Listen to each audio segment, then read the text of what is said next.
This is Covering the Spread, part of the FanDuel Podcast Network.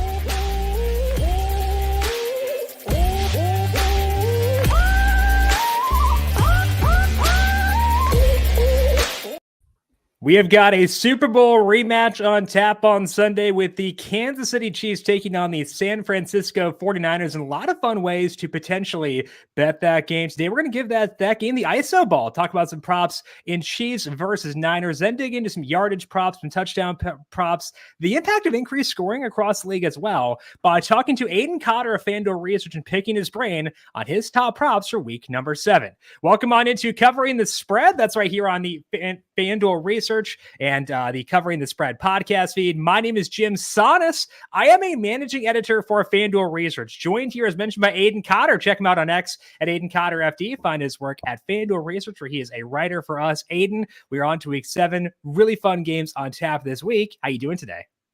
Pretty good, Jim. I'm excited. We're finally starting to see a few more points on the board, which is nice to see. And it's we're shaping into more of a normal season, I think, than we thought we were going to get after the first few weeks.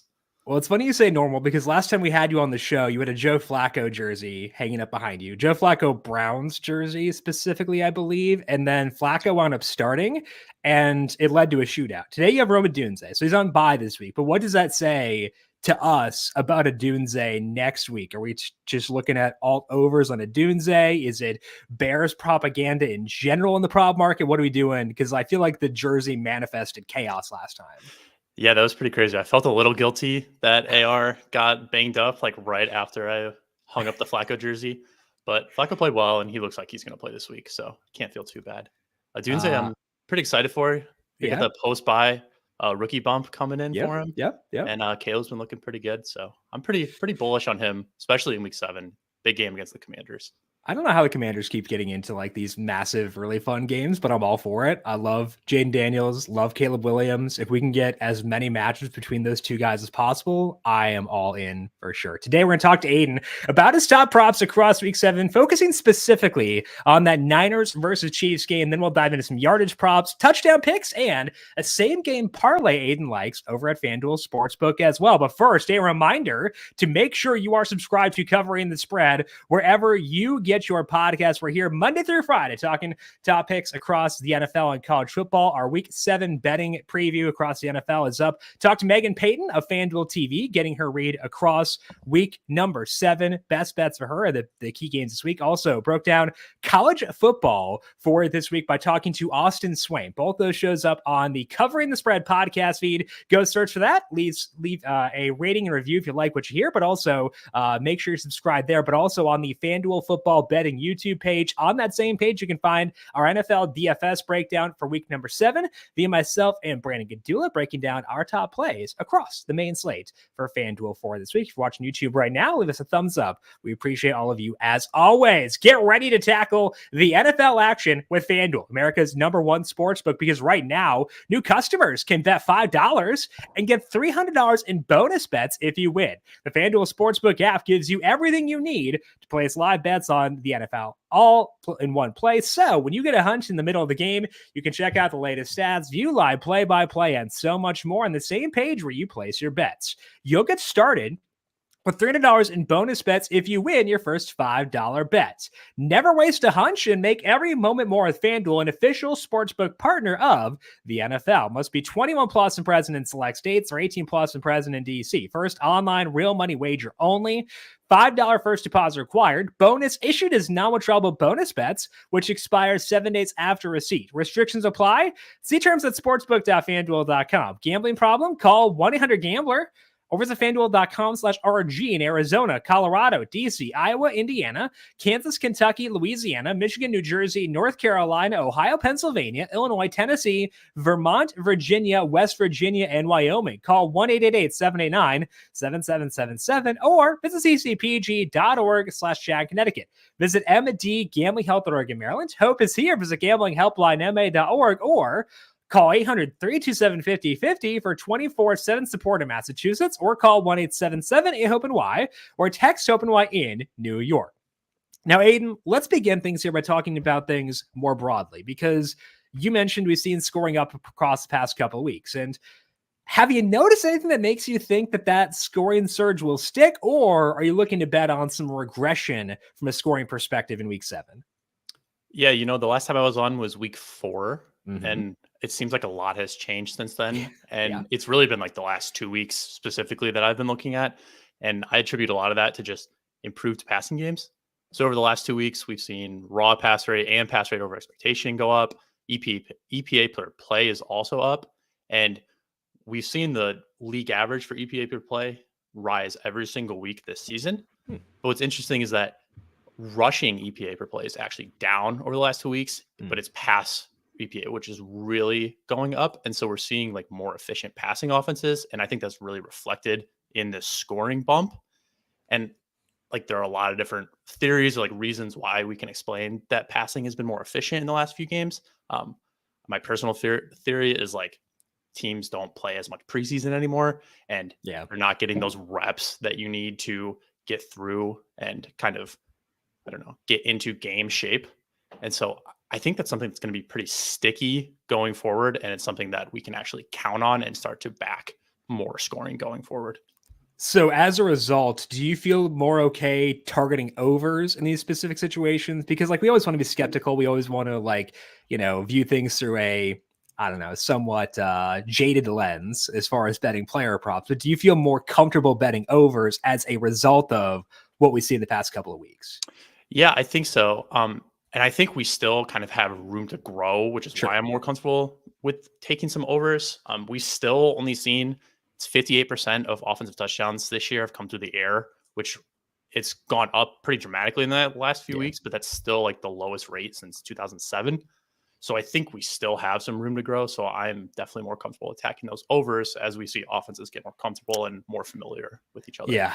I've been trying to keep pace with my totals model. I've been bumping up like the scoring expectation and stuff like that. Still, I have more value in overs this week than I did last week, but like we're still playing catch up there. So a little nervous on my end as far as betting totals there. But luckily for me, one of the spots I actually do show value in the over is in the most fun game of the week. That is the Chiefs at the 49ers right now, FanDuel Sportsbook. Niners favored by 1.5, and the total is 47.5. We don't typically focus on a specific game here on the player prop show, but I think that this kind of game warrants it. So, Aidan, any player props you like as the Chiefs take on the Niners this week? Yeah, I mean, given like San Fran's kind of not struggles, but they haven't been like the juggernaut they've been in years past to start the year. And then we've seen a bunch of key injuries on both sides. Doesn't really seem like there's as much buzz for this game as you'd expect bowl rematch. But I mean, I'm still super excited for it. These are the best teams in the NFL. I'm definitely interested in what this Chiefs offense looks like coming out of the bye. But it's also a situation where I don't really want to touch them from a prop standpoint because we just don't really have a very big sample of what this version of the offense without Rashee Rice, with Kareem Hunt and Juju Smith-Schuster now in the fold and coming out of the bye. That's something where like we can look at Kelsey receiving props, but for the most part, I'm trying to look more towards the 49ers, where we've really seen them just funnel their touches to their 4 key players since Christian McCaffrey has been out. And there's really been no one who's benefited as much as George Kittle. So I'm looking at George Kittle over 51.5 receiving yards. Kittle has been just like nothing short of amazing to start the year. I mean, among tight ends, he's top 3 in yards, receptions, and targets. And he's tied, regardless of position, for the league lead in receiving touchdowns.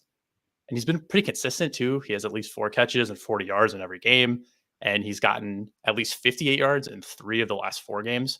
So he really just feels like someone Purdy, who's playing really well this year, is relying on without Christian McCaffrey there to be kind of like his safety net. And so he's like coming off these 58 and 64-yard games, which means he's trending up. And then Kansas City, they do have a good defense, but they've also been a pretty good matchup for opposing tight ends. They've allowed the highest target rate and the most yards per route run to the position. And through 5 games, they've let 3 different tight ends hit at least 59 yards. And it's not like they're playing like the Brock Bowers of the worlds, right? They've played Isaiah Likely torch them in the first game. We saw Mike Gesicki get up to 90 yards when they played the Bengals. Even Kyle Pitts got in on the fun, right? And it's not these like cheap dump downs either, where they're just getting peppered for like 4 or 5 yard gains. Both Likely and Kyle Pitts saw at least 4 downfield targets when they played the Chiefs, which I like to see, especially for Kittle, where he's getting work down the field, where he can make plays after the catch. And that really has me leaning more towards his yardage prop. And when we look at this like head-to-head matchup, these teams haven't played as much as you would think, considering opposite divisions. But aside from the 2 Super Bowls, we've only seen like a few regular season matchups between them the last few years. And Kittle didn't really do much when they played in the Super Bowl last year. But again, that was with Christian McCaffrey, who is one of the highest usage players in the NFL around. But they played in the regular season a few years ago, and he had 6 for 98 and a touchdown. So I don't think this is like a Mark Andrews situation where Steve Spagnuolo is just like scheming him out of the game. And so his utilization has just been so strong, and the Chiefs have been so like such a target funnel for opposing tight ends that I'm really into him staying hot and going over this 51.5 mark. And I also think this is a spot where we can think about looking into like some of the alt lines. So I think 60.5 is like plus 125. And then his anytime touchdown odds are plus 165. And I really think like anything can be in play considering his really big target share and the fact that he is getting the majority of the red zone looks in such a good matchup. His red zone role is insane right now. I think he has a 35% red zone target share in the games that he has played, which is unreal. And he's converting too, because he's a very good player. So it's not like a, empty look. It's not George Pickens in this situation. No shots at George Pickens, but like he's getting the kind of looks that we want. So with Kittle, the 60 plus receiving yards mark is plus 128. Anytime touchdown, as you mentioned, plus 165. I do want to go back to the Super Bowl because it's like, okay, we just saw similar teams back there.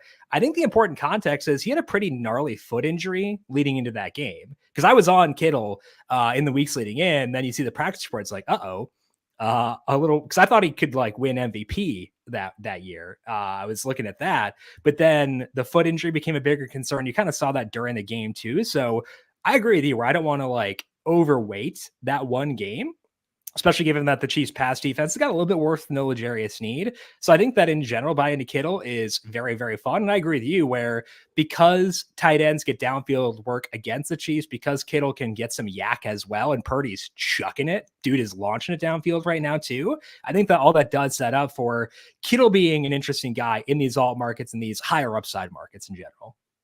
Yeah, absolutely. I mean, he's always been someone like we know George Kittle is one of, if not the best, just football tight end in the NFL. Yeah. But on this 49ers offense, like they kind of just trade blows on like who's going to be their main guy week to week.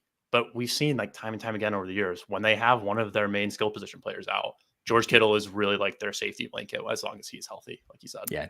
He leads the team in target share in the games he's played. So I am in on George Kittle as well. Over 51.5 receiving yards, minus 114. All right, Aidan, what other yardage props are you looking at for week number 7? Yeah, there's a couple receiver matchups that I really like this week, but let's start with Tank Dell in this Texans Packers game. Mm-hmm. And so I know Tank is someone that you and Brandon really like, and you guys have talked up on our DFS show for like we talked about him yesterday on the Best Bet show with Megan Payton too. It's all three of us. We are all in on Tank Dell, which can only mean good things. Right, exactly. What could go wrong?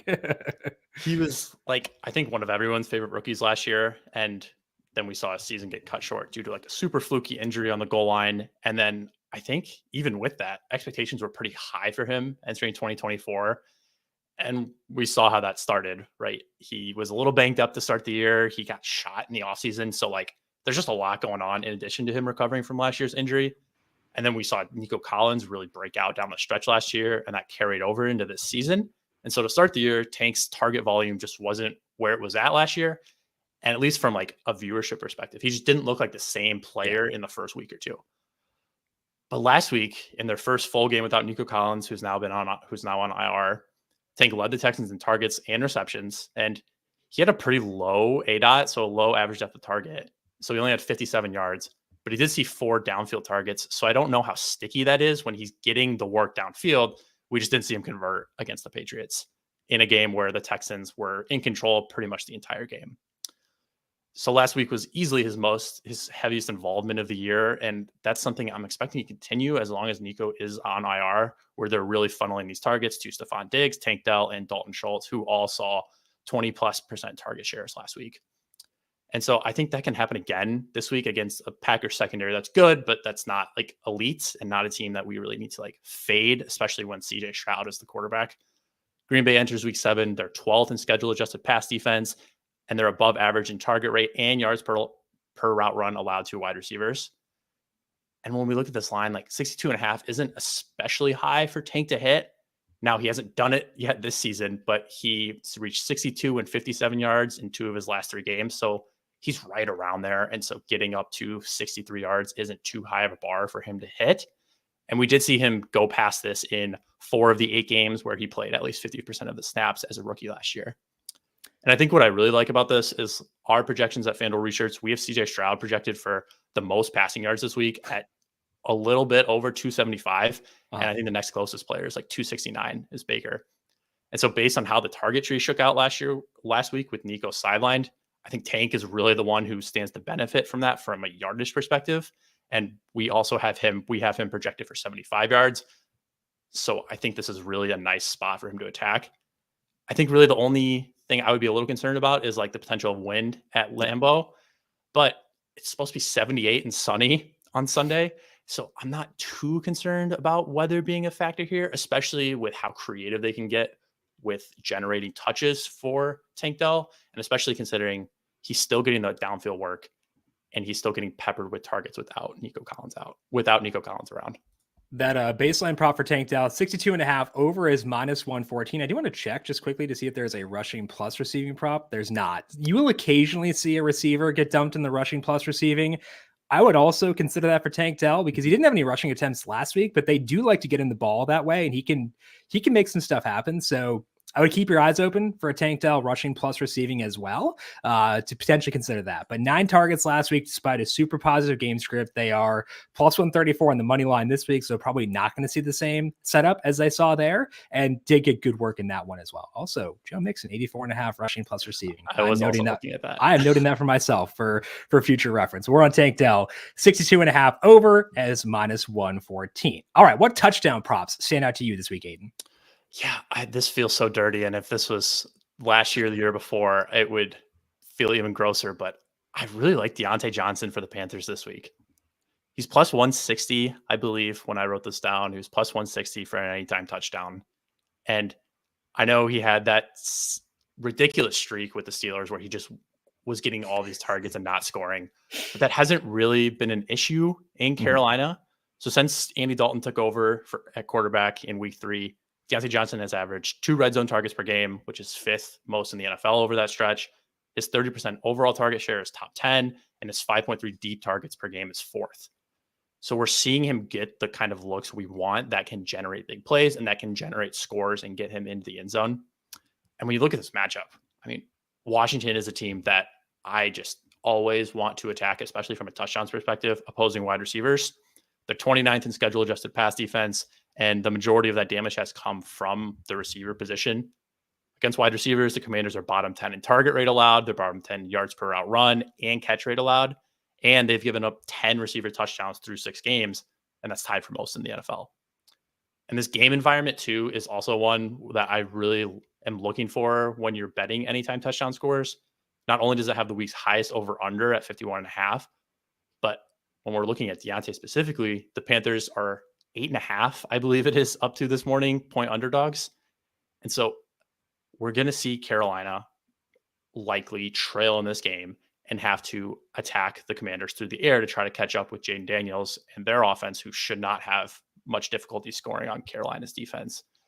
And we've seen since Andy Dalton took over, the Panthers have crept right above league average in pass rate over expectation with Dalton at the helm. And we could see them throwing even more if the Commanders are able to get out to that early lead. So just given the game environment and the matchup, and then Deontay Johnson's just ridiculous usage since Andy Dalton's taken over, getting me at +155 feels really good to me in such a high total game.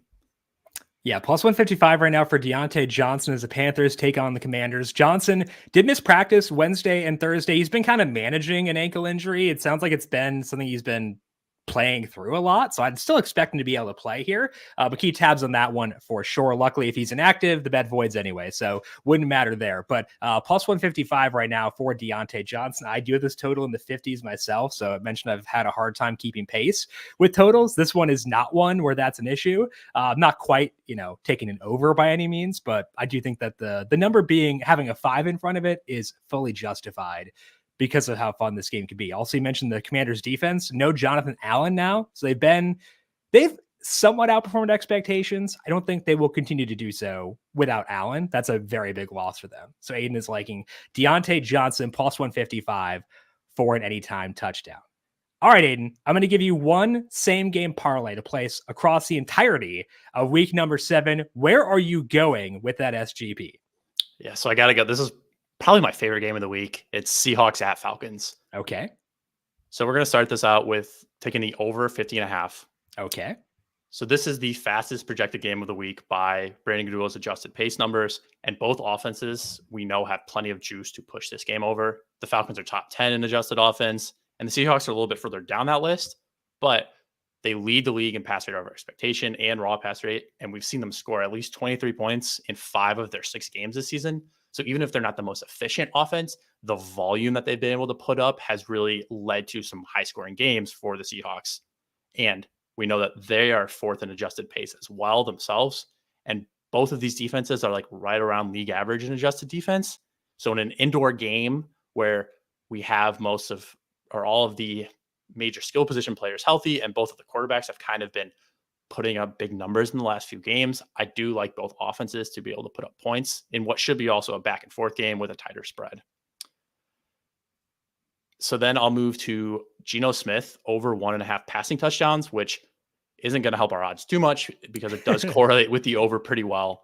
But I'm all over this Geno renaissance. And he's had some up and down games, and against the 49ers was a little rough, I won't lie.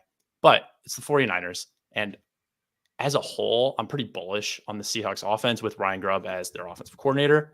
And I especially like them indoors against an Atlanta defense that's only 18th in adjusted pass defense.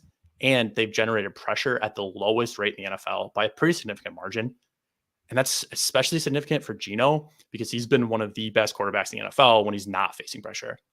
And this is from PFF. But in a clean pocket, Geno has the league's 4th highest completion percentage, and he's averaging nearly 8 yards per attempt. And he has 4 touchdowns and 0 interceptions from a clean pocket. And so that's especially impactful for a team that throws as much as Seattle does. Like I said, they lead the league in raw pass rate and pass rate over expectation. And so for as much as they're throwing the ball, you would expect Geno is going to be putting up these crazy numbers. And he has. He leads the NFL in pass attempts and passing yards. But he's 19th in passing touchdowns. He has the 3rd lowest touchdown rate among qualified passers. And that math just does not add up to me when you're throwing as much as the Seahawks are. And Geno only has 6 passing touchdowns this year. Considering their red zone weapons and how fast they have played this year, I do like this spot for Geno to for some of that regression to hit and for him to go for at least 2 passing touchdowns, which isn't a super high mark to hit. I love it. I'm in so far. Finally, we're going to look at Bijan Robinson over 89.5 rushing plus receiving yards. So get in a little bit of offense for both sides where I like this total.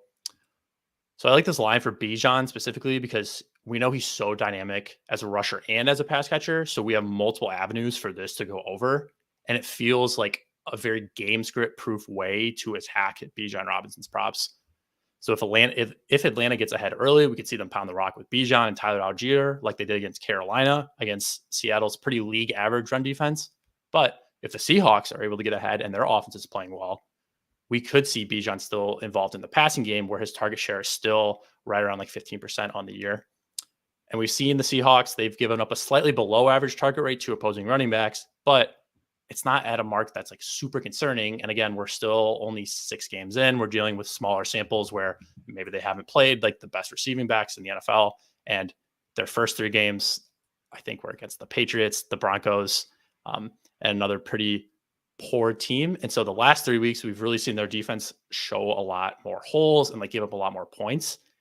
And so when you see someone like Bijan, who's getting around 4 targets a game, he's getting nearly 15 rush attempts per game.